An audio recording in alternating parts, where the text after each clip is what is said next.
नमस्कार विद्यार्थी मित्रांनो, महात्मा गांधी विद्या मंदिर संस्थेमार्फत आपणा सर्वांचे स्वागत. विद्यार्थी मित्रांनो, आपण मागच्या लेक्चरला आपला यावर्षीचा सिलेबस जो आहे तो सिलेबस बघितला. आज आपल्याला आपल्या प्रश्नपत्रिकेचं स्वरूप आणि वर्षभरामध्ये आपल्या परीक्षा ज्या आहेत त्या परीक्षांचं स्वरूप कशा प्रकारे असतील आणि प्रश्न कशा प्रकारचे असतील याची ओळख जी आहे ती ओळख आपण करून घेऊया. आपला सिलेबस जो आहे तो सिलेबस मागच्या वर्षी बदललेला आहे आणि त्या अनुषंगाने आपल्या प्रश्नपत्रिकेमध्ये बदल जो आहे तो बदल झालेला आहे आणि त्या बदललेले प्रश्न जे आहे ते प्रश्न आपल्याला विचारात घ्यायचे आहे. तर अगोदर आपण प्रत्येक प्रकरणाला वेटेज किती दिलेलं आहे ते बघूया. मी तुम्हाला मागच्या लेक्चरमध्येच सांगितलं की त्यांनी वेटेज जे दिलेलं आहे ते वेटेज युनिट वाईज दिलेलं आहे. मग युनिटमध्ये किती चॅप्टर येत आहेत आणि त्या प्रत्येक युनिटला किती वेटेज आहे याचा विचार जो आहे तो विचार आपल्याला करायचा आहे आणि प्रश्नांची ओळख जी आहे ती ओळख करून घ्यायची आहे. कारण जर बघितलं गेलं तर काही प्रश्न जे आहे ते प्रश्न तुम्हाला आत्तापर्यंत येऊन गेलेले आहे, परंतु काही प्रश्न नव्याने जे आहे ते नव्याने तुम्हाला अभ्यासायचे आहे. आणि नवीन अभ्यासक्रम जो आहे तो नवीन अभ्यासक्रम असल्यामुळे साहजिकच वेगळ्या प्रकारचे प्रश्न जे आहे ते प्रश्न तिथं दिलेले आहे. मग हे प्रश्न जे आहे आणि प्रत्येक प्रकरणाच्या शेवटी सविस्तराने स्वाध्याय जो आहे तो स्वाध्याय दिलेला आहे. मग प्रत्येक ज्या संकल्पना दिलेल्या आहेत त्यांची स्पष्टता जी आहे ती स्पष्टता समजण्यासाठी विविध प्रकारचे प्रश्न जे आहे ते प्रश्न विचारलेले आहे आणि त्यामुळे साहजिकच तार्किक विचार आणि कारणीमीमांसा हे कशामुळे किंवा का याचा विचार जो आहे तो विचार तुम्ही करू शकणार आहेत. त्यानंतर उपाययोजनावर आधारित प्रश्न जे आहे ते प्रश्न विद्यार्थ्याला विचारलेले आहे. म्हणजे इथे तुम्हाला फक्त ज्ञान होते असं नाही, तर त्या गोष्टीचं उपाययोजन जे आहे ते उपाययोजन म्हणजे ज्ञान फक्त माहीत नसून तुम्ही त्याचा वापर जो आहे तो वापर कितपत करू शकतात या गोष्टीचा देखील तिथे विचार केलेला आहे. आणि त्याला अनुसरून विशिष्ट प्रसंग आणि परिस्थिती दिलेली आहे आणि त्यावर आधारित प्रश्न तुम्हाला विचारलेले आहे. मग तिथे तुम्ही जे ज्ञान प्राप्त केलेलं आहे किंवा तुम्हाला ज्या संकल्पना माहीत झालेल्या आहे त्याचा वापर जो आहे तो वापर तुम्ही प्रत्यक्षात कशा प्रकारे करू शकतात याचा विचार जो आहे तो विचार करून प्रश्न जे आहे ते प्रश्न विचारलेले आहे.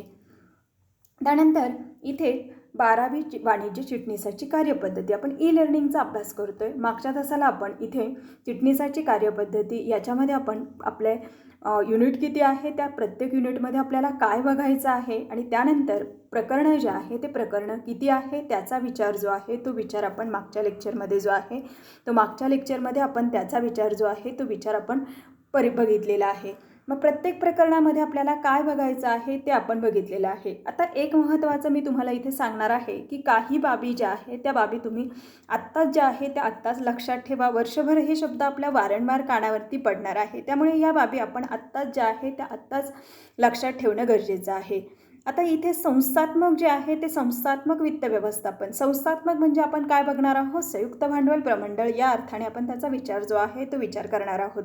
आणि वित्ताचा विचार जो आहे तो वित्त म्हणजे पैसा, निधी, भांडवल या अर्थाने आपण विचार जो आहे तो विचार आपण करणार आहोत. त्यानंतर संस्थात्मक वित्त व्यवस्था, संस्थात्मक व्यवसायासाठी जो काही पैसा लागतोय, निधी लागतोय तो उभारण्याचे स्रोत जे आहे ते स्रोत. त्यानंतर भागाला इंग्लिशमध्ये काय शब्द वापरला जातो, शेअर्स. मग हे शेअर्स, शेअर हा पर्यायी अर्थाने शब्द वापरला जाऊ शकतो. त्याचप्रमाणे कंपनी, संयुक्त भांडवल प्रमंडळ अशा प्रकारे पर्यायी अर्थाने शब्द जे आहे ते शब्द वापरले जातील. त्यानंतर डिपॉझिटी जे आहे तर डिपॉझिटीच्या बाबतीमध्ये भागपेढी जो आहे तो मराठी जो शब्द आहे तो भागपेढी. डिपॉझिटी आपल्या चटकन लक्षात राहील पण भागपेढी आपल्या लक्षात राहणार नाही, त्यामुळे तो भागपेढी हा शब्द जो आहे तो विचारात घ्या. त्यानंतर भागबाजार जो आहे तो भागबाजार, शेअर मार्केट हे जे शब्द आहे, कारण इंग्लिश शब्द जे आहे ते शब्द आपल्याला पटकन लक्षात येतील, मराठी शब्दांच्या बाबतीमध्ये कुठेतरी आपल्याला अडचण येऊ शकते, त्यामुळे ते शब्द देखील आपल्याला माहीत करून घेणं गरजेचं असणार आहे. आणि त्यानंतर लाभांश आणि व्याज. मी तुम्हाला आधीच सांगितलं की लाभांश आणि व्याज कशावरती दिलं जातं आहे, तर भांडवलाची जी गुंतवणूक केली जाते त्या गुंतवणुकीवरचा परतावा जो आहे तो परतावा लाभांश आणि व्याज. आता लाभांश जो आहे हा लाभांश कशामधून दिला जातो, जातोय, तर ज्या वेळेस कंपनीला नफा प्राप्त होईल त्याच वेळेस लाभांश दिला जाईल, अन्यथा लाभांश दिला जात नाही. आणि लाभांश कोणाला दिला जातोय, तर ज्यांनी कंपनीला मालकीचं भांडवल पुरवलेलं आहे त्या व्यक्तींना लाभांश जो आहे तो लाभांश दिला जात असतो. ज्यांनी कंपनीला मालकीचं भांडवल पुरवलेलं आहे त्यांना जो आहे तो त्यांना लाभांश जो आहे तो लाभांश तिथे दिला जात असतो. आणि व्याज जे आहे तर व्याज कंपनीला कोणत्याही परिस्थितीत आर्थिक वर्ष संपल्यानंतर किंवा ज्यावेळेस ठरलेलं असेल त्यावेळेस कंपनीला व्याज जे आहे ते व्याज द्यावं लागतं. आणि व्याज कशावरती दिलं जातं आहे, तर कर्जाऊ भांडवल जे आहे त्या कर्जाऊ भांडवलावरती व्याज जे आहे ते व्याज दिलं जात असतं. मग ह्या ज्या काही संकल्पना आहे या संकल्पना लक्षात ठेवा. आणि सगळ्यात महत्त्वाचं म्हणजे कंपनी कायदा जो आहे तो कंपनी कायदा भारतीय कंपनी कायदा 2013 जो आहे तो 13 आपल्याला इथे लक्षात जो आहे तो लक्षात आपल्याला घ्यायचा आहे. आता इथे जे आपलं आहे ते आपलं प्रकरण किंवा आपण काय अभ्यासणार आहोत ते आपण बघितलं. आता आपल्याला मेन बघायचं आहे की आपल्या प्रश्नपत्रिकेचं स्वरूप जे आहे ते स्वरूप आणि आपलं वर्षभर जे मूल्यमापन जे आहे ते मूल्यमापन कशा प्रकारे होणार आहे याचा विचार जो आहे तो विचार करायचा आहे. आत्ताच आम्ही मगाशी तुम्हाला सांगितलं की तिथे मूल्यमापनावरती तो स्वाध्याय जे आहे त्या स्वाध्यायामध्ये तुम्हाला वेगवेगळे प्रश्न विचारलेले आहे. मग तिथे तुम्हाला ते संकल्पना व्यवस्थित समजली का, तुमचा सगळा व्यवस्थित अभ्यास झाला आहे का, या सगळ्या बाबींचा विचार जो आहे तो विचार करून वेगवेगळ्या प्रकारे प्रश्न जे आहे ते प्रश्न तुम्हाला विचारलेले आहे. त्या अनुषंगाने आपल्याला तिथे बघायचं आहे आणि कोणतं प्रकरण आपल्याला महत्त्वाचं आहे याचा विचार जो आहे तो विचार आपल्याला करायचा आहे. हे बघा, घटकनिहाय गुणविभागणी जी आहे ती गुणविभागणी दिलेली आहे. घटक एकूण 6 आहे, प्रकरणं आपले 12 आहे. 6 घटकांची नावं दिलेली आहे आणि त्या 6 घटकांमध्ये कोणकोणते प्रकरणं समाविष्ट होत आहेत ते आपल्याला दिलेलं आहे.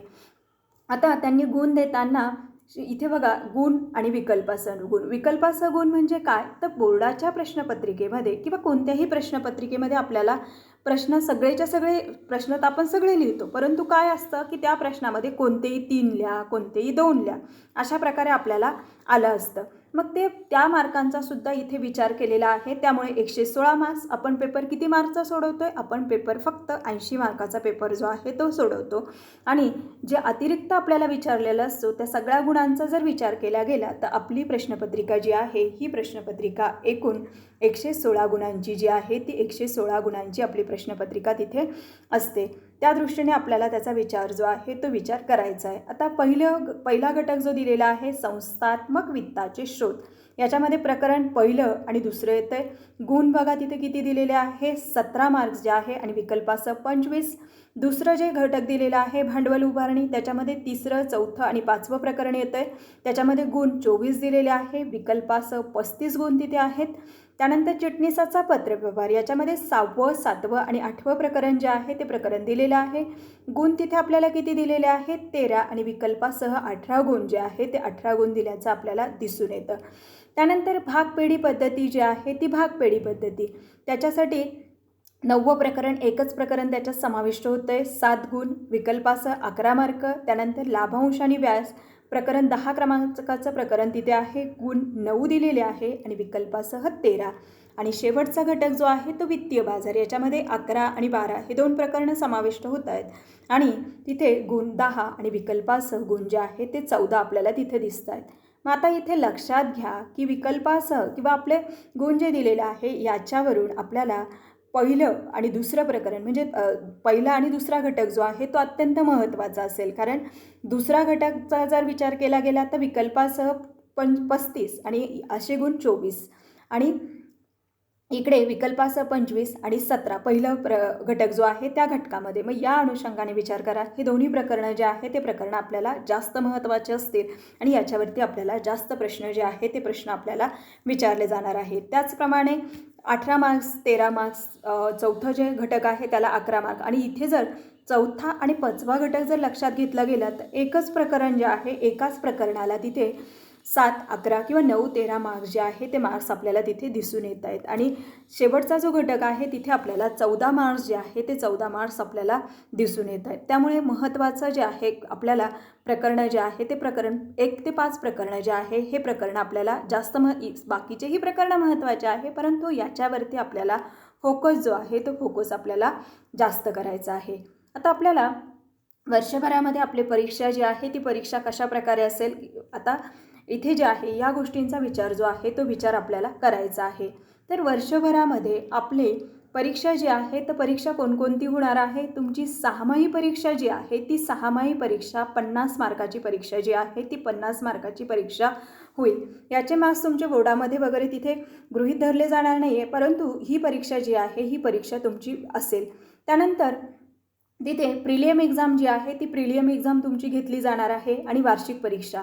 प्रिलियम परीक्षेचं स्वरूप आणि वार्षिक परीक्षेचं स्वरूप जे आहे ते स्वरूप जवळजवळ तुमचं सारखंच असणार आहे. आणि त्यानंतर महत्त्वाचा भाग म्हणजे तुमची उपाययोजनात्मक चाचणी जी आहे ती चाचणी घेतली जाणार आहे 20 मार्काची. आणि उपाययोजनात्मक चाचणी जी आहे ती तुमची कॉलेजमध्ये जी आहे ती कॉलेजमध्ये तुमची उपाययोजनात्मक चाचणी जी आहे ती चाचणी घेतली जाणार आहे. आणि ते गुण तुमचे कॉलेजमार्फत इथे बोर्डाकडे जे आहे ते बोर्डाकडे तुमचे मार्क्स जे आहे ते मार्क्स पाठवले जाणार आहे. मग ती परीक्षा जी आहे त्या परीक्षेची सूचना जी आहे ती सूचना तुम्हाला कॉलेजकडून मिळेल आणि त्यावेळेस तुमची परीक्षा जी आहे ती परीक्षा तुमची होईल. आणि 6माही परीक्षा जी आहे ती 50 मार्काची. त्याच्यासाठी तुम्हाला 2.5 तास जो आहे 2 तास 30 मिनिट जे आहे ते 2 तास 30 मिनिट तिथं तुम्हाला मिळते. इथं प्रश्नपत्रिकेचं स्वरूप जे आहे ते स्वरूप कसं असेल बघा. पहिला प्रश्न, एका वाक्यामध्ये उत्तरं लिहा 5 मार्क. त्यानंतर योग्य शब्द, शब्दसमूह किंवा संज्ञा लिहा, त्याला 5 मार्क. कंसातील अचूक पर्याय निवडा जो आहे तो अचूक पर्याय निवडा, तिथे त्याला 4 मार्क जे आहे ते 4 मार्क असतील. 1-1 मार्काचा जो आहे तो 1-1 मार्काचा तिथे तुम्हाला विचारलं जाईल. त्यानंतर संज्ञा किंवा संकल्पना स्पष्ट करा. मग इथे 4 ते तिथं विचारलेले असतील त्यापैकी 2 तुम्हाला सोडवायचे आहे. त्यानंतर फरक स्पष्ट करा. फरक स्पष्ट करामध्ये 3 दिलेले असतील त्यामध्ये 2 जे आहे ते 2 तुम्हाला सोडवायचे आहे. त्यानंतर खालील प्रश्नांची उत्तरे लिहा. 3 पैकी 2 जे आहे ते 2 सोडवायचे आहे. त्यानंतर खालील विधाने सकारण स्पष्ट करा, तिथे 3 पैकी 2 आणि खालील प्रश्नांची उत्तरे लिहा. याच्यामध्ये 2 पैकी 1 दीर्घोत्तरी प्रश्न असणार आहे. एकूण अशी आपली 50 मार्काची परीक्षा जी आहे ती 6माही परीक्षा असेल. ही कॉलेज लेवलला तुमची घेतली जाईल. त्यानंतर महत्त्वाची म्हणजे उपाययोजनावर आधारित चाचणी. मग ह्या चाचणी प्रश्नपत्रिकेचा नमुना जो आहे तो नमुना त्यांनी इथं आपल्याला दिलेला आहे. मी तुम्हाला सगळे प्रश्न जे आहे ते वार्षिक परीक्षेच्या याच्यामध्ये इन्क्लूड होत आहेत, त्यावेळेस मी सगळे प्रश्न, प्रत्येक प्रश्नाचं उत्तर कशा प्रकारे अपेक्षित आहे याचं सविस्तर माहिती जी आहे ती सविस्तर माहिती देते. आता फक्त आपण प्रश्न इथे विचारत घेऊया. आता खालील वाक्यातील अधोरेखित शब्द दुरुस्त करून वाक्य पुन्हा लिहा. काय सांगितलेलं आहे की वाक्य दिलेलं आहे त्यातला अधोरेखित शब्द दुरुस्त करून वाक्य पुन्हा लिहा. म्हणजे अधोरेखित शब्द नक्की काय आहे? चुकीचा आहे. तो शब्द आपल्याला काय करायचा आहे? दुरुस्त करायचा आहे आणि ते वाक्य जे आहे ते वाक्य पुन्हा लिहायचं आहे. त्यानंतर खालील विधानं पूर्ण करा. मग तिथे एखादं सेंटन्स जे आहे ते सेंटन्स दिलेलं असेल त्याच्या पुढचा भाग जो आहे तो भाग आपल्याला पूर्ण करायचा आहे. त्यानंतर गटातनं बसणारा शब्द शोधा किंवा योग्य क्रम लावा. तिथे एकतर तुम्हाला गटातनं बसणारा शब्द विचारला जाईल किंवा योग्य क्रम लावा जो आहे तो विचारला जाईल. आता प्रश्न क्रमांक 1 जो आहे तो 4 मार्काला, दुसरा जो आहे तो 4 मार्काला, तिसरा जो आहे तो 3 मार्काला आणि चौथा प्रश्न जो आहे तो 9 मार्काला. चौथ्या प्रश्नामध्ये तुम्हाला काय विचारलं जातं आहे? खालील घटना किंवा परिस्थितीचा अभ्यास करून आपलं मत लिहा. आता इथे जे आहे इथे माझ्या मते ते याच्यामध्ये चूक आलेली आहे की 3 पैकी 4, तिथे ते 3 पैकी 4 नाही, ते 4 पैकी 3 जे आहे ते 3 आपल्याला सोडवायचे आहे आणि 9 मार्क्स जे आहे ते 9 मार्क्स आपल्याला तिथे मिळत आहेत. मग आता इथे लक्षात घ्या, खालील घटना किंवा परिस्थितीचा अभ्यास करून. मग ती घटना किंवा परिस्थिती, 3 घटना किंवा 3 परिस्थिती तुम्हाला दिलेल्या असतील आणि त्यावरती प्रश्न जे आहे ते प्रश्न विचारलेले असतील, ते प्रश्न आपल्याला सोडवायचे आहे. आता आपण मेन वळूया. आपली वार्षिक परीक्षा जी आहे ती वार्षिक परीक्षा, वार्षिक प्रश्नपत्रिका आपली कशा प्रकारची असेल याची चर्चा जी आहे ती चर्चा करूया. तुमची प्रिलियम म्हणजे पूर्वपरीक्षा जी आहे त्या पूर्वपरीक्षेचं स्वरूप देखील जे आहे ते याच प्रकारचं स्वरूप जे आहे ते स्वरूप असणार आहे. आता इथे एक लक्षात घ्यायचे, सगळ्यात महत्त्वाचं एक लक्षात घ्या की इथे आपल्याला पहिला प्रश्न जो विचारला जाणार आहे तर प्रश्न बघा, खाली दिलेल्या उपप्रश्नांपैकी कोणतेही 4 उपप्रश्न विचारले जातील. म्हणजे प्रश्न पहिल्यामध्ये आपल्याला कोणते प्रश्न विचारले जातील हे निश्चित नसणारे. त्यांनी 10 उपप्रश्न जे आहे तर त्या 10 उपप्रश्नांपैकी कोणतेही 4 उपप्रश्न जे आहे ते 4 उपप्रश्न आपल्याला विचारले जाणार आहे. 10 दिलेले आहे, त्यातले आपल्याला किती विचारले जाणार आहे? 4 जे आहे ते 4 आपल्याला विचारले जाणार आहे. त्या अनुषंगाने आपल्याला विचार जो आहे तो विचार करायचा आहे. म्हणजे पूर्वी आपल्याला कसं माहीत असायचं की आपल्याला पहिला प्रश्न अ मध्ये काय येणार आहे? रिकाम्या जागा येणार आहे. ब मध्ये जोड्या लावा येणार आहे. क मध्ये योग्य शब्द किंवा शब्दसमूह लिहा हे येणार आहे. हे नक्की असायचं. परंतु आत्ता आपल्याला माहीत नसणार आहे. ह्या 10 उपप्रश्नांपैकी कोणतेही 4 तुम्हाला तिथे विचारले जाणार आहे आणि हा प्रश्न आपल्याला एकूण 20 मार्कासाठी प्रश्न जो आहे तो प्रश्न विचारले जाणार आहे. प्रत्येक उपप्रश्न जो आहे तो उपप्रश्नाचं उत्तर कशा प्रकारे लिहायचं आहे आणि प्रत्येक उपप्रश्नाची ओळख जी आहे ती ओळख आपण इथं आता करून घेऊया. तर सगळ्यात प्रथम जे आहे ते बघा, रिकाम्या जागी योग्य पर्याय निवडून विधाने पुन्हा लिहा. व्यवस्थित प्रश्न व्यवस्थित दिलेला आहे, समजून घेतलं तर आपल्याला लगेच कळतंय. रिकाम्या जागी योग्य पर्याय निवडून विधाने पुन्हा लिहा. विद्यार्थी काय करतोय की फक्त पर्याय जो आहे तो पर्याय लिहितोय, परंतु प्रश्नामध्ये त्यांनी आपल्याला काय सांगितलं आहे की रिकाम्या जागी योग्य पर्याय निवडा. मग तिथे रिकामी आपल्याला पूर्ण विधान लिहायचं आहे. रिकाम्या जागी तो योग्य शब्द जो आहे तो शब्द टाकायचा आहे आणि अशा प्रकारे हा प्रश्न आपल्याला सोडवायचा आहे. जोड्या जुळवा हा प्रश्नसुद्धा तुम्हाला परिचित आहे की वेगळा हा प्रश्न तुमच्यासाठी नसणार आहे. जोड्या जुळवा अ गट दिलेला असतो, ब गट दिलेला असतो, परंतु काही विद्यार्थ्यांना त्या अ गट आणि ब गटमध्ये तिथे अशा रेषा ज्या आहेत त्या रेषा किंवा बाण दाखवण्याची सवय असते. तसं करू नका. अ गट लिहून घ्या आणि ब गट जो आहे त्याच्या अ गटाच्या समोर तिथे ब गटातलं योग्य उत्तर जे आहे ते योग्य उत्तर येणं अपेक्षित आहे. अशा पद्धतीने तुम्ही तो प्रश्न जो आहे तो प्रश्न सोडवणं अपेक्षित असेल. त्यानंतर योग्य शब्दसमूह किंवा संज्ञा लिहा. हा प्रश्न तुमच्यासाठी थोडा नवीन आहे. 11वीला हे आपण बघितलेलं होतं की तिथे जे आहे तर आपल्याला त्यांनी काय दिलेलं आहे की एक विधान दिलेलं आहे, एक वाक्य दिलेलं आहे किंवा एखादी संज्ञा जी आहे ती संज्ञा दिलेली आहे आणि त्याच्यासाठी आपल्याला शब्द सुचवायचा आहे. मग तिथे ते पूर्ण जे विधान आहे त्या विधानासाठी एखादा शब्द, एखादं वाक्य किंवा एखादी संज्ञा जी किंवा एखादा शब्दसमूह जो आहे तो शब्दसमूह सुचवायचा असतो. मग तिथे उदाहरणार्थ जर बघितलं गेलं तर कंपनीचे भाग खरेदी करणाऱ्या व्यक्ती एक विधान किंवा वाक्य दिलेलं आहे. मग याच्यासाठी योग्य शब्द सुचवायचा आहे किंवा संज्ञा सुचवायची आहे. तर याचं उत्तर काय येणार आहे? तर तिथे भागधारक, कंपनीचे भाग खरेदी करणारी व्यक्ती. मी काय सांगितलं, एक विधान दिलेलं असेल आणि त्याच्यासाठी शब्दसमूह किंवा संज्ञा सुचवायची. कंपनीचे भाग खरेदी करणारी व्यक्ती एक आपलं विधान झालं आणि त्याच्यासाठी एक शब्द किंवा संज्ञा जी आहे ती संज्ञा म्हणजे काय असणार आहे? भागधारक. येतंय लक्षात? त्यानंतर बरोबर की चूक ते लिहा. आता बरोबर की चूक जे आहे तर हा प्रश्न तुम्हाला परिचयाचा आहे. याच्यामध्ये तुम्हाला काही अडचण येणार नाही. ते विधान चूक आहे की बरोबर जे आहे ते बरोबर तुम्हाला तिथे सांगायचं, चूक बरोबर लिहायचं आहे. परंतु इथे त्यांनी जो सिक्वेन्स दिलेला असेल तो सिक्वेन्स जो आहे तो सिक्वेन्स तुम्ही व्यवस्थित जो आहे तो व्यवस्थित लिहिणं गरजेचं आहे. त्यानंतर गटात न बसणारा शब्द शोधा. हाही प्रश्न तुमच्या परिचयाचा आहे. याच्यामध्ये 3 किंवा 4 तिथे शब्द दिलेले असतील आणि त्यातले 3 शब्द जे आहे ते एकमेकांशी काहीतरी संबंधित असतील आणि एक शब्द वेगळा असेल तो वेगळा शब्द आपल्याला शोधायचा आहे आणि तो आपल्या उत्तरामध्ये येणं अपेक्षित आहे. त्यानंतर खालील विधानं पूर्ण करा. मग एखादं विधान जे आहे ते विधान दिलेलं असेल आणि त्यातला शेवटचा किंवा मधला कुठला घटक जो आहे तो घटक आपल्याला तिथे पूर्ण करायचा असेल. त्यानंतर कंसातील अचूक पर्याय जो आहे तो अचूक पर्याय निवडा. मग कंस दिलेला असेल आणि तो अचूक पर्याय जो आहे तो अचूक पर्याय म्हणजे तिथे आपल्याला विधाने दिलेले असतील आणि खाली कंस दिलेले असेल आणि त्या कंसातून अचूक पर्याय निवडायचा आहे.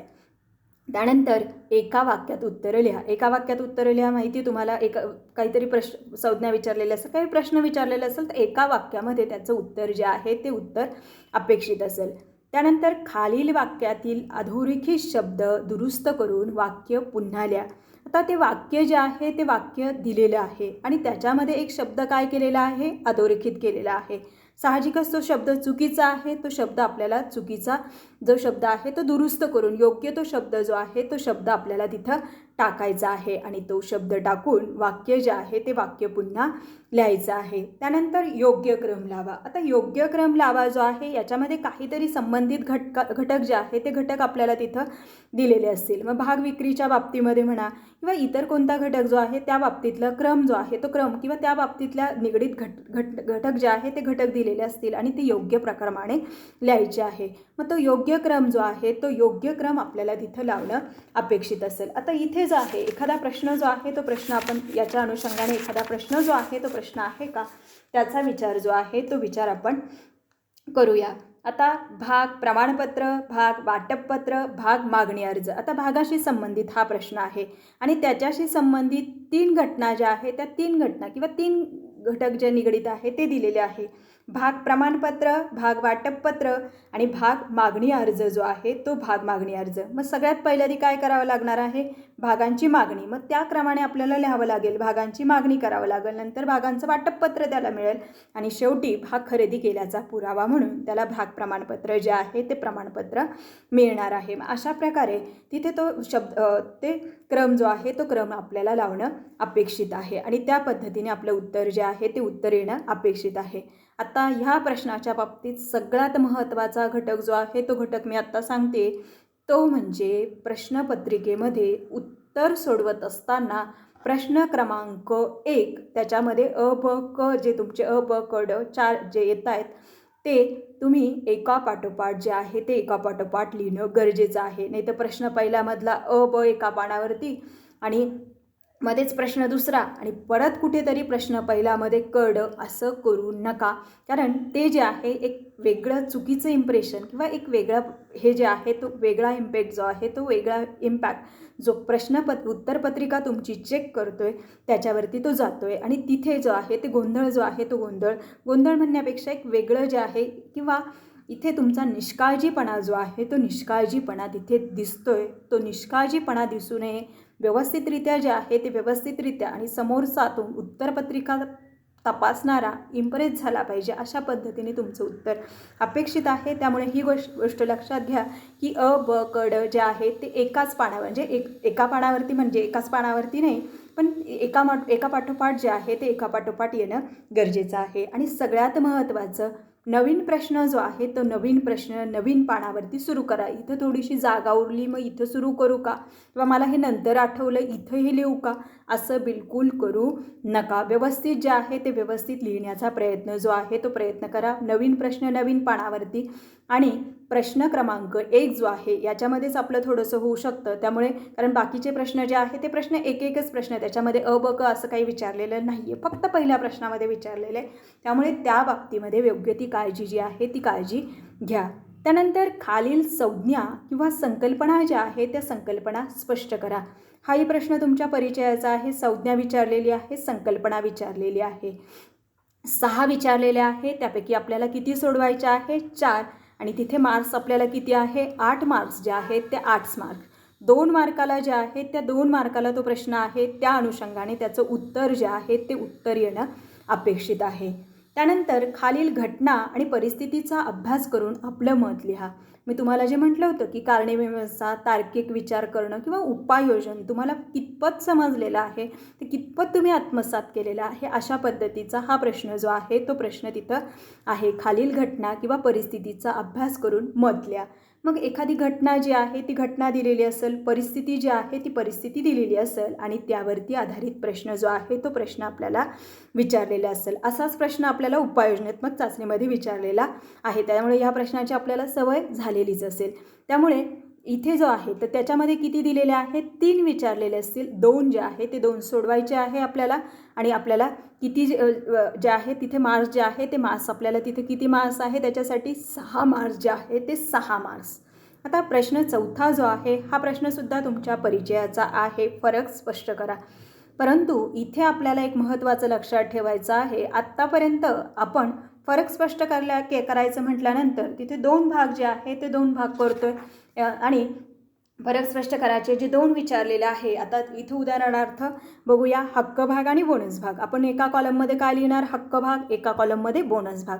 परंतु आत्तापासून आपल्याला एक वेगळं जे आहे ते वेगळं करण्याचा प्रयत्न करायचा आहे. त्यामुळे फरक स्पष्ट करा हा प्रश्न आल्यानंतर आपल्याला 3 कॉलम जे आहे ते 3 कॉलम करायचे. पहिला कॉलम तुमचा असणार आहे मुद्दा, त्यानंतर फरक स्पष्ट करायचं जे विचारलेलं असेल, उदाहरणार्थ बोनस भाग आणि हक्क भाग. मग एका कॉलममध्ये तुमचे बोनस भाग, एका याच्यामध्ये हक्क भाग. मुद्द्यामध्ये तुमचं काय असणार आहे, त्याचा अर्थ, व्याख्या, त्याच्यामध्ये समाविष्ट असणारे घटक कोणत्या परिस्थितीमध्ये दिले जातात, म्हणजे ते मुद्दे जे आहे ते मुद्दे आपल्याला पुस्तकामध्ये देताना सुद्धा मुद्दे दिलेले आहे आणि त्याच्या आधारे फरक स्पष्ट करायचे आहे ते दिलेले आहे. मग त्याचप्रमाणे आपल्याला फरक स्पष्ट करायचा प्रश्न सोडवायचा आहे. आता हा प्रश्न जर बघितलं गेलं तर तिथे 4पैकी आपल्याला 3 सोडवायचे आहे. 12 मार्काला आहे, म्हणजे एक फरक स्पष्ट करा. आपल्याला किती याला विचारला जातोय तिथे 12 मार्काला 4 मार्काला एक फरक स्पष्ट करा. अशा प्रकारे 3 सोडून 12 मार्क जे आहे ते 12 मार्क. त्यानंतर खालील प्रश्नांची थोडक्यात उत्तरं जे आहे ती उत्तरं लिहा.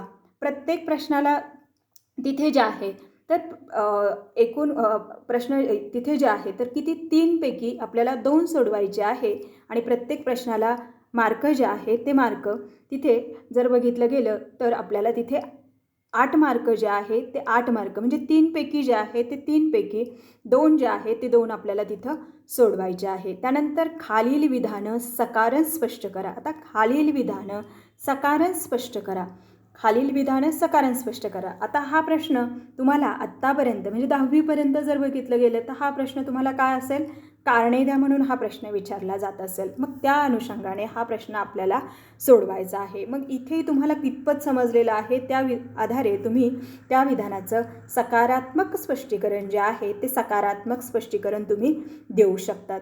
इथे सुद्धा आपल्याला काय करायचं आहे, 4पैकी 2 जे आहे ते 2 आपल्याला सोडवायचे आहे.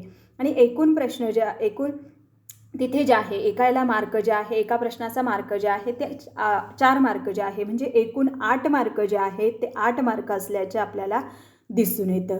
त्यानंतर खालील प्रश्न सोडवा. पत्रलेखन. आता इथे तुम्हाला मी वारंवार सांगितलेलं आहे किंवा हे एक लक्षात घ्या की पत्रलेखन जरी आपल्या याच्यामध्ये आपल्या दैनंदिन जीवनामध्ये पत्रव्यवहार नामशेष झालेला असला तरी व्यावसायिक जगतामध्ये पत्रव्यवहाराचं महत्त्व आजही टिकून आहे आणि त्याच अनुषंगाने आपण पत्रलेखन बघतोय. आणि इथे तुम्ही पत्रलेखन तुमचं लँग्वेज जे आहे मराठी, हिंदी, इंग्रजी याच्यामध्ये तुम्ही पत्रलेखन बघितलेलं असेल, परंतु तशा प्रकारचं म्हणजे तर ह्या पत्रामध्ये आपल्याला विशिष्ट ठिकाणीच कंपनीचं नाव आणि पत्ता आला पाहिजे, विशिष्ट ठिकाणीच ज्या व्यक्तीला पत्र पाठवायचं आहे त्याचं नाव आणि पत्ता आला पाहिजे आणि फक्त तुम्ही आराखडा दिला तर त्याला मार्क नसणार आहे. त्याच्यामध्ये मजकूर जो आहे तो मजकूर लिहिणं देखील तुम्हाला आवश्यक असणार आहे.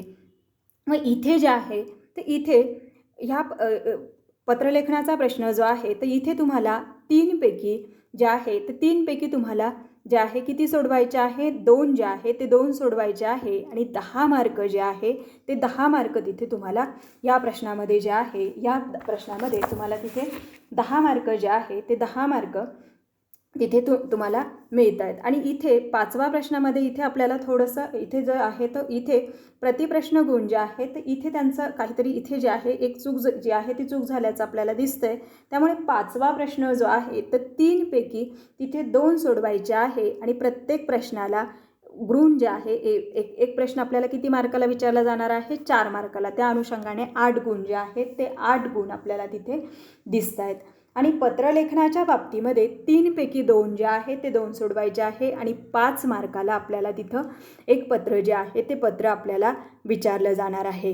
आणि एक लक्षात ठेवायचं, सभासदांशी होणारा पत्रव्यवहार म्हणजे तिथे प्रकरण 6, 7 आणि 8 हे 3 प्रकरणं दिलेले आहे. सभासदांशी होणारा पत्रव्यवहार, कर्जरोखेधारकांशी होणारा पत्रव्यवहार आणि ठेवीदारांशी होणारा पत्रव्यवहार या तिन्ही याच्यापैकी एक पत्र जे आहे ते एक पत्र याच्यामध्ये विचारलं जाणार आहे आणि त्यातले आपल्याला 2 पत्र जे आहे ते 2 पत्र आपल्याला तिथे सोडवायचे आहे. आणि शेवटचा प्रश्न जो आहे तो शेवटचा प्रश्न दीर्घोत्तरी प्रश्न असणार आहे आणि तो 8 मार्काला जो आहे तो 8 मार्काला आपल्याला विचारला जाणार आहे. आणि त्याच्यामध्ये एक लक्षात ठेवायचं आहे, 2 विचारले जातील आणि त्याच्यामधलं एक जे आहे ते एक आपल्याला तिथं एक जे आहे ते एक आपल्याला तिथं विचारलं जाणार आहे. मग त्या अनुषंगाने 8 मार्क जे आहेत ते 8 मार्क आणि एक विचार करायचं की प्रश्न आपल्याला किती मार्काला विचारलेला आहे त्या अनुषंगाने त्याचं उत्तर जे आहे ते उत्तर अपेक्षित असतं. नाही तर 2 मार्काचा प्रश्न आहे आणि तुम्ही तिथं 2 पानं लिहित बसला, त्याला अर्थ नाही. 2 मार्काला जेवढं अपेक्षित आहे, योग्य लिहिलेलं आहे, तेवढे 2च मार्क मिळतील. त्यामुळे त्या अनुषंगाने विचार करून तिथे जितक्या मार्काला प्रश्न विचारलेला आहे तितक्या मार्कात तितकं व्यवस्थितरित्या लिहिणं तुमचं आवश्यक आहे. आणि ह्या प्रश्नाच्या बाबतीमध्ये मी तुम्हाला असं सांगेन की ह्या प्रश्नामध्ये तुमचं उत्तर जे आहे ते उत्तर कशा प्रकारे अपेक्षित असेल, तर याचं उत्तर जे आहे ते उत्तर तिथे थोडीशी प्रस्तावना जी आहे ती प्रस्तावना तुम्ही दिली पाहिजे. त्याच्यानंतर जो काही प्रश्न तुम्हाला विचारलेला असेल मग त्याची संज्ञा, त्याचा अर्थ, व्याख्या जी आहे ती व्याख्या दिली पाहिजे आणि त्याच्याशी संबंधित जे मुद्दे आहे. आता उदाहरणार्थ समहक्क भाग म्हणजे काय आणि समहक्क भागाची वैशिष्ट्य असा जर प्रश्न विचारला तर समहक्क भागाच्या त्याच्या व्याख्यार्थ लिहिण्याच्या आधी थोडीशी प्रस्तावना द्या की कंपनीचं भांडवल जे आहे. आता इथे तुम्हाला अजून जे घटक आहे ते माहीत नाही आहे, थोडक्यात माहिती झालेलं आहे परंतु अजून माहीत नाही. त्याच्यामुळे थोडंसं ते प्रकरण जे आहे ते प्रकरण अभ्यासल्याला तुमच्या लक्षात येईल. मग तिथे सुरुवातीला प्रस्तावना जी आहे ती प्रस्तावना येणं अपेक्षित आहे. मग त्याच्यामध्ये कंपनी वेगवेगळ्या मार्गाने भांडवलाची उभारणी करत असते. मग मालकीचं भांडवल, कर्जाऊ भांडवल. मग मालकीच्या भांडवलाच्या आधारे भांडवलाची उभारणी करण्यासाठी कंपनी भागांची विक्री करत असते आणि त्यामध्ये कंपनी समहक्क भागांची विक्री करून भांडवलाची उभारणी करते. मग समहक्क भागांचा अर्थ आपल्याला देता येईल, त्याची व्याख्या जी आहे ती व्याख्या देता येईल आणि त्यानंतर समहक्क भागाची वैशिष्ट्य आपल्याला लिहायची. तर ती वैशिष्ट्य जी आहे ती वैशिष्ट्य काय करून घ्या, एकापाठोपाठ एक ते मुद्दे जे आहेत ते 10 किंवा 12 तुमचे जे मुद्दे येतील ते मुद्दे तिथे लिहून घ्या आणि त्यानंतर त्या मुद्द्यांचं स्पष्टीकरण जे आहे ते स्पष्टीकरण देणं अपेक्षित आहे. 80 मार्काचा पेपर जरी असला तरी आपल्याला किती वेळ मिळतो आहे, 3 तास जो आहे ते 3 तास. 3 तासामध्ये आपण व्यवस्थितरित्या उत्तर जे आहे ते उत्तर लिहू शकतो. आणि ह्या प्रश्नामध्ये जर शक्य झालं तर तिथे योग्य त्या ठिकाणी अंडरलाईन जे आहे ते अंडरलाईन करणं आवश्यक आहे. आणि अजून एक सूचना, काही विद्यार्थ्यांना अशी सवय असते की ब्लॅक पेन, ब्ल्यू पेन वापरण्याची सवय असते. मध्येच ब्लॅक पेन, मुद्दे लिहायला ब्लॅक पेन वापरणं, एक्सप्लेन करायला ब्ल्यू पेन. याच्यामध्ये पेन बदलण्यामध्ये आपला वेळ वाया जाऊ शकतो. त्यामुळे एकच कलरचं कोणतं तरी ब्लॅक किंवा ब्ल्यू पेन जे आहे ते पेन यूज करा. आणि तुम्हाला जर कुठे मुद्दे जर हायलाईट करायचे असतील किंवा मुद्दे जर दाखवायचे असेल तर पेन्सिल जे आहे आपल्या पेन्सिलने तुमचा पेपर संपल्यानंतर जे तुमच्याकडे वेळ जर मिळत असेल तर त्यावेळेस तिथे अंडरलाईन जे आहे ते अंडरलाईन करणं आवश्यक आहे. आता इथे तुम्हाला तुमच्या कॉलेज लेवलला त्या सूचना ज्या आहेत त्या सूचना दिल्या जातील. परंतु मीही एकदा सांगून ठेवते की आपल्याला तिथे बोर्डाची जी परीक्षा असते तर आपल्याला आपल्या हातामध्ये अगोदर प्रश्नपत्रिका जी आहे ती प्रश्नपत्रिका पडते. म्हणजे आपण ज्यावेळेस अर्धा तास तिथे लवकर जातो आहे, आपलं तिथे बारकोड स्टिकर वगैरे ह्या सगळ्या गोष्टींची पूर्तता करण्यासाठी आपल्याला अर्धा तास जे आहे अर्धा तास केंद्रावरती अगोदर सोडलं जातं आहे. मग तिथे त्यामध्ये 10 मिनिट अगोदर आपल्याला प्रश्नपत्रिका मिळते आणि 10 मिनिटानंतर आपल्याला लिखाणकाम सुरुवात करायची असते. 10 मिनिटं आपल्याला प्रश्नपत्रिका वाचण्यासाठी वेळ दिलेला असतो. मग या 10 मिनिटामध्ये व्यवस्थित आपल्याला कोणता प्रश्न सोडवायचा आहे, कशाप्रकारे त्याचं सादरीकरण करायचं आहे याची सगळी संकल्पना जी आहे ती संकल्पना डोक्यात घ्यायची आणि व्यवस्थित ती प्रश्नपत्रिका वाचून घ्यायची. घाई करायची नाही, गोंधळ करायचा नाही, व्यवस्थित वाचून घ्यायची आणि 11ची जो तुम्हाला वेळ दिलेला असेल त्या वेळेला पेपर सुरू झाल्यानंतर तिथे आपली प्रश्नपत्रिका जी आहे ती प्रश्नपत्रिका जी आहे त्या प्रश्नपत्रिकेवरून आपली उत्तरपत्रिका जी आहे ती उत्तरपत्रिका लिहायला सुरुवात जी आहे ती सुरुवात करायची. आणि व्यवस्थितरित्या जर उत्तरं लिहिले तर नक्कीच आपल्याला चांगले मार्क्स जे आहे ते चांगले मार्क्स आणि हा विषय आपल्याला कितपत रीतीने चांगल्या पद्धतीने समजला याची आयडिया जी आहे ती आयडिया येऊ शकते आणि नक्कीच आपल्याला चांगले मार्क्स जे आहे ते चांगले मार्क्स आपल्याला मिळू शकतात. आता पुढचं जे आहे पुढच्या लेक्चरपासून आपण आपले प्रकरणं जे आहे ते प्रकरणं सुरुवात करूया. पहिल्या प्रकरणापासून आपण सुरुवात करूया. मग पहिल्या प्रकरणामध्ये काय आहे हे आपण बघितलं आहे. मग पहिलं आणि दुसरं प्रकरण घटक 1 मध्ये येतात, त्या अनुषंगाने आपण पहिलं आणि दुसरं प्रकरण जे आहे ते प्रकरण बघू आणि त्याच पद्धतीने पुढच्या प्रकरणांचा विचार जो आहे तो विचार आपल्याला करायचा आहे. आता तिथे पुढे जे आहे तर पुढे सगळ्यात महत्त्वाचं जे आहे ते म्हणजे आपल्याला प्रत्येक प्रकरण जे आहे ते व्यवस्थितरित्या समजून जे आहे ते समजून घेणं.